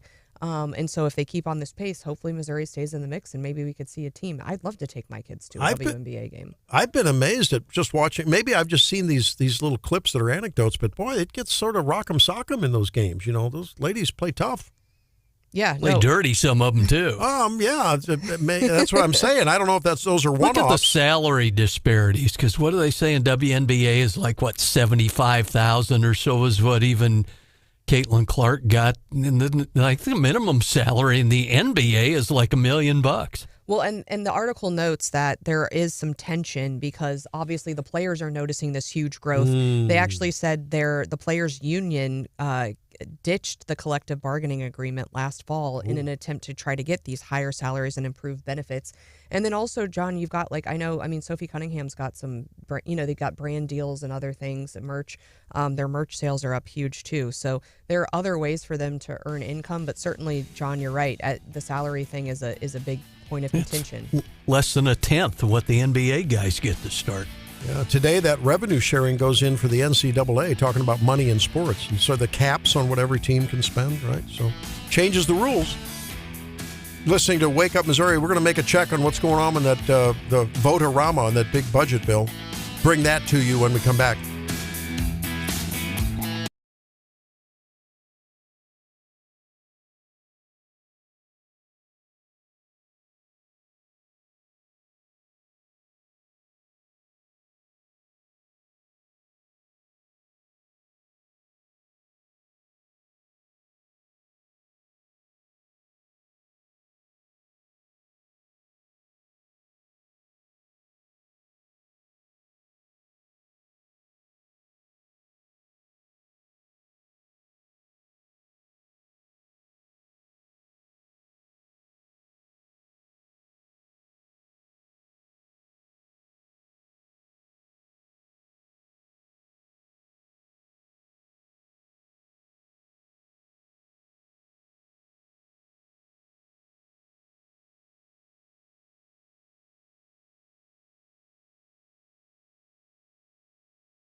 On this vote, the yeas are 49, the nays are 51. 3/5 of the senators duly chosen and sworn not having voted in the affirmative, the motion is not agreed to.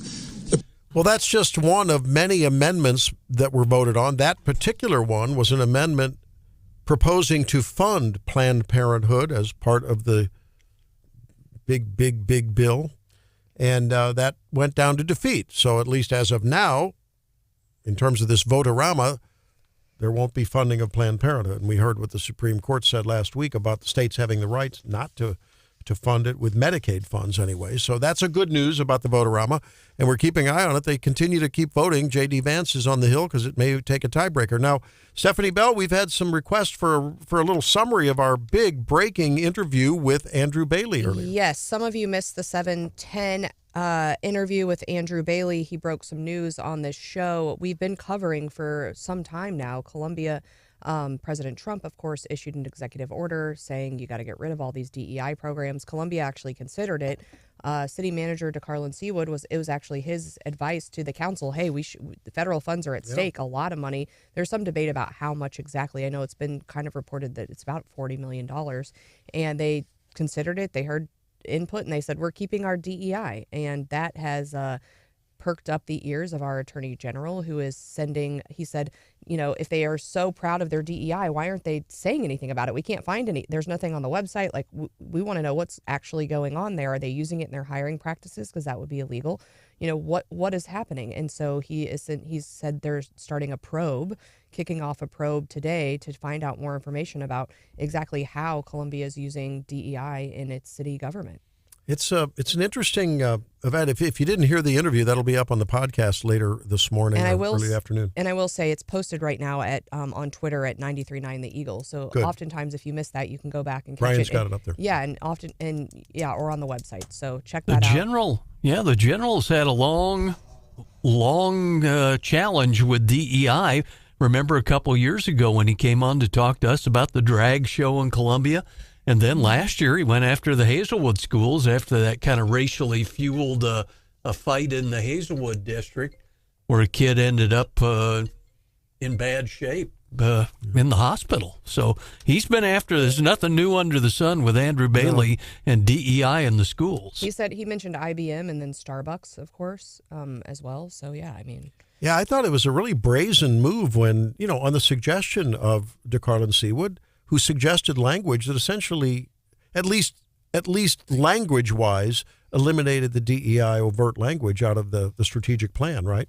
And it was more like we're going to hire people according to how people do, and we want them to do the best for the city. It was a fluffy language, whatever. And they looked at it and rejected it. And it's very overt DEI language that remains. Yeah, I'd be interested to know what kind of oath you take because I had to take an oath I think to uphold the law or something. I'd be interested in the exact terms, but I think I would expect a city manager who is charged with, implementing the policies, also overseeing the budget, right? So it has financial implications. But yeah, you would expect your leaders to say, hey, we should comply with the law. That seems like pretty fundamental. I don't know whether they were just making a statement that they are ready to retract from when, they really are threatened with withholding of funds. Because that could be in the case. I think Councilman Waterman was the one who was really raising the issue that it could be, about 48 million, something like that. Yeah, it was a bunch. It wasn't just kind of run-of-the-mill stuff. It was for the city health department, all sorts of angles. And that's not, I think I was trying to Google what the Columbia budget is, but I think it's $500 million. It's like 500 something-ish total. So, it's not an insignificant amount of money. No, it's a significant chunk of change. And then, of course, the other issue we've been talking about that affects so many of you, both in, Ashland and Boone County and Columbia and Springfield and Fulton and one way or another, it seems like the governor was not selective and not picking on any one particular party or community because he took our department. He took a pretty good axe to the budget and cut out a couple million, wasn't it, John? At the bottom line, I think so.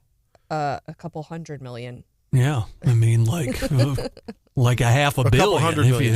A couple $100 million. If you do the $300 million in vetoes, and they put another $200 million projects on notice. Yeah, so it's pretty impressive as we look through this, and not all of the funding was eliminated in every case, like you said, Stephanie? Some of it was like reduced. Maybe like 50% reduced, or some percentage of it. But wow, it's very. And now the question is, will there be a veto session where any of these actually looks like total of all funds, Stephanie, at the bottom of this, $2,233,729,000. Yeah, I mean, I think what's being reported is about is 208 vetoes, totaling around $500 million. That's either cut or frozen. And what did Mike Parson do? It was under 100. A single one of those was overridden by the majority. So expect something probably similar this time around. And there's no doubt that a lot of these, of course, are important. They the Paquin Towers here in Columbia. That for people who have disabilities and are getting help there. I know our church was involved in. They think they had an art show a year or two ago, and to try to raise some funds by the residents. And these are certainly good. Churchill Museum in Fulton. Who hasn't? If you haven't been to the Churchill Museum, you ought to go over there. It's in the basement of that church that was moved from England. It's a 15th century church, and under that is the Churchill Museum. Great World War II history and beautiful stuff about. You should donate. I do want to. I have. And Churchill Museum capital improvements, $750K. Well, no doubt they're needed, but it just at some point you have to say, hey, we've got to put a little lid on this, and I think that's what the governor is saying. There were several educational projects. I think STEM education was, if not cut, totally reduced. $376 million cut to reimburse schools for transportation costs. $50 million. I think that's right. Are these the? Now here's one: promotion of Missouri's hardwood forest products, $2 million cut. Yeah. Well, I mean, if I'm in that industry, I would love to get support, but I don't know. I'm in an industry, I could use a little support. I'm an independent physician. Can I get a little support? That wasn't in the budget. Why? It's just, it seems as though at some point we have to say no.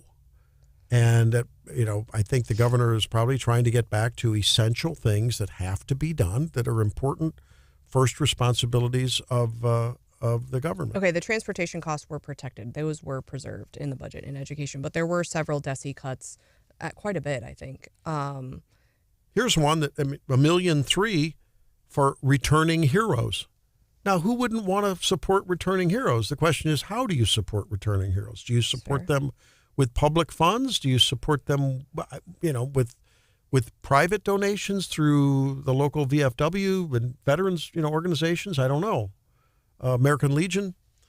It's not that these aren't worthy projects. There's so many worthy projects. Allergy and asthma treatment. My gosh, who doesn't have allergies and asthmas in this part of the country? We see it all the time. I mean, this is part of the push and pull of the budget, and the governor announces his budget, and then the legislature comes up with theirs, and then he ultimately has this final authority.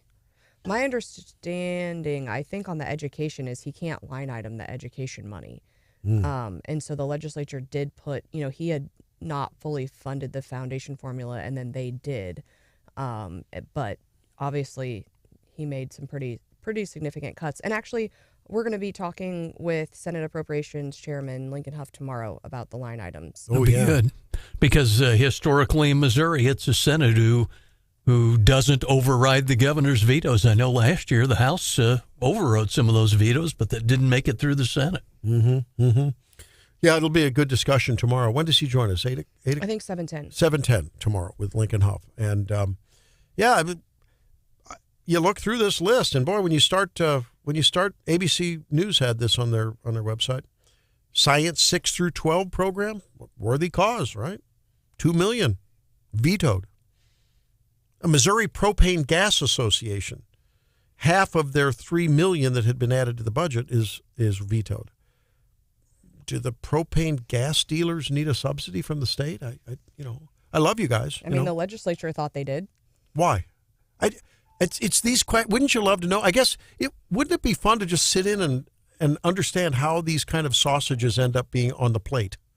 How do they go from the hoof to the plate? Well, the governor, the sausage making process. Governor posted a picture, I think, of like his staff out at his farm, and they were like, they've been working since they got the budget, and deciding what stays in and what stays out. And obviously, I mean, we're going through the vote-a-rama right now. There are potential implications for the state of these changes to Medicaid and other things that I think, and we're living in, there's been a lot of uncertainty in the economy. And we know one of the priorities is the elimination of the income tax. That money is going to have to come from somewhere. So, if and it's really popular. I think a lot of people support the elimination of the income tax, but with that is, going to come a lot of cuts.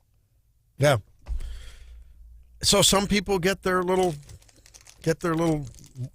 worm from Mama Bird, and some don't. Right? That's what it amounts to. I guess that's why we all have a voice through our lobbyists. Right? Every group has its lobbyist. I don't have a lobbyist, but yes, every group has a lobbyist if they're a good group. Not like the ones you just mentioned, the forest products, and you mentioned the propane industry, and those folks all have representation in the halls of the Capitol. Well, and certainly all of the departments have liaisons that are arguing for what they need in their particular department or their office. Certainly the statewide, there was some contention over the funding of certain employment numbers in the statewide offices, and those folks all want their. I mean, I think when we first started talking about the budget, what did we hear from Senator Huff? That the departments had requested millions and millions of dollars over last year's budget, which people were concerned that last year's budget was too big. So you've got lots of pressures and people who want additional funds. Viking Advantage, $100,000. What's that? Does that mean? I don't know. A special room with yellow M&Ms, yellow and purple M&Ms when the Vikings come to play the Chiefs. There you go. Or that's when Drake goes to the ball game with his horned helmet on. The Viking Advantage. I don't know. All right. Hey, when we come back, we'll wrap it up. And I have a fun clip for you with a montage of various politicians on the Iran nuclear bombing, sort of, at 8:53. Stay there. This is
You know, once in a while when you're doom scrolling, that happens to all of us, right? You run across some... Never. Not you. Not me. Not you, John, right? Never, Drake. Not us. Nah. I run across... This guy has come to prominence because he does this, these montages from one to another of various politicians talking about whatever issue of the day. Matt Friend is his name. And here's a little bit of his various imitations of politicians on the Iran nuclear bombing. Iran has been stopped from using the N-word. Nuclear. We wiped them out like a dog. Iran is running away. Iran, China. Well, due to President Trump's administration, Iran's nuclear capabilities have been frozen. Scoobity-doo. Well, now would be a pretty good time Can you name to them? remind the people of America that we had a pretty good deal.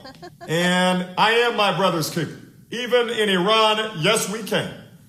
You know, as I told Tucker Carlson, I don't know the population of Iran. What I do know is that Donald Trump is always right. I'm going to Cancun. Good evening and welcome to Tucker Carlson. I mean, Ted Cruz doesn't even know what he's doing, nor does Donald Trump bombing countries.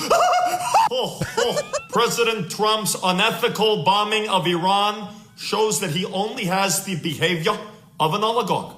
You know, I don't love war, but I ran from ugly chicks. This is about democracy over demagogues, maturity over Mar-a-Lago. President Trump failed to communicate with the government. I just hope they didn't bomb too many men, those Iranian men. Trump shouldn't bomb. He should just talk to the Iranians like a cool white guy. Change their tire, their cars, be cool and stuff. Mm-hmm. So just to reiterate what everybody knows, the Iranians aren't good at war, and President Trump knows all the senators, my Mima, and my Peepa are behind taking out the Iranian regime. If you're gonna send the bomb, wear a mask. You know, time and time again, Trump shows he's incapable of leading the American people properly. Iran, California, he's not the guy for the job. Senator Leahy, what's Iran? Senator Leahy?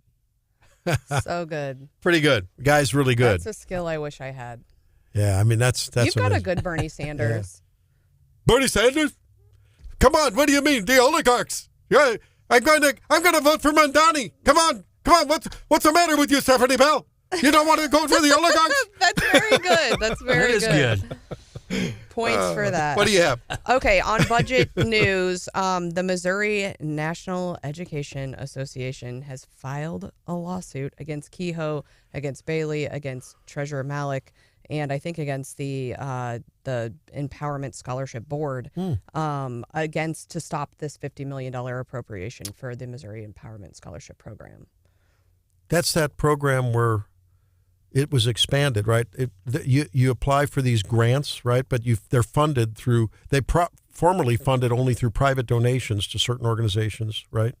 And the suit says that the act does not authorize distribution of general revenues for scholarships either by EAOs or by the state itself. And so they're saying that essentially, I think they're arguing that it's basically legislating through an appropriation bill and that it violates the single subject provision. So we'll see. So where does that get started then? What's the court flow?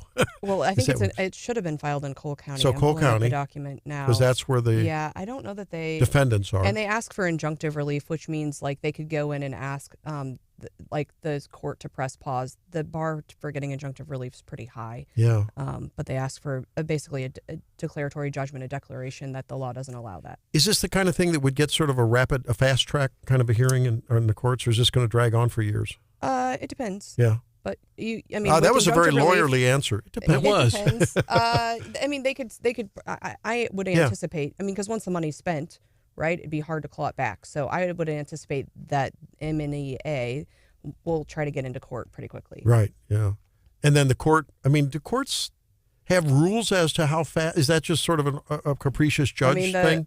Yeah, they have a lot of discretion. Good. Cole County judges are pretty busy, so usually, I mean, you're only inhibited by the judge's calendar a lot of times because they have lots of other things going on. But typically, if there's a matter that needs to get heard quickly, they will find time. They'll jump the line. They'll jump to the front of the line with a case. It's depending. I mean, if you can make a good enough argument that they need a judge, you have to argue that. Yeah, you don't just get to jump in front of the line because you're special. Well, what if you're just a judge and you think it should be? Because everyone thinks they're special, right? Isn't that sweet? I think that's where we'll end, ladies and gentlemen. Well, thank you for being with us. Make sure you come in tomorrow when we talk to Lincoln Huff on Wake Up Missouri. Bye.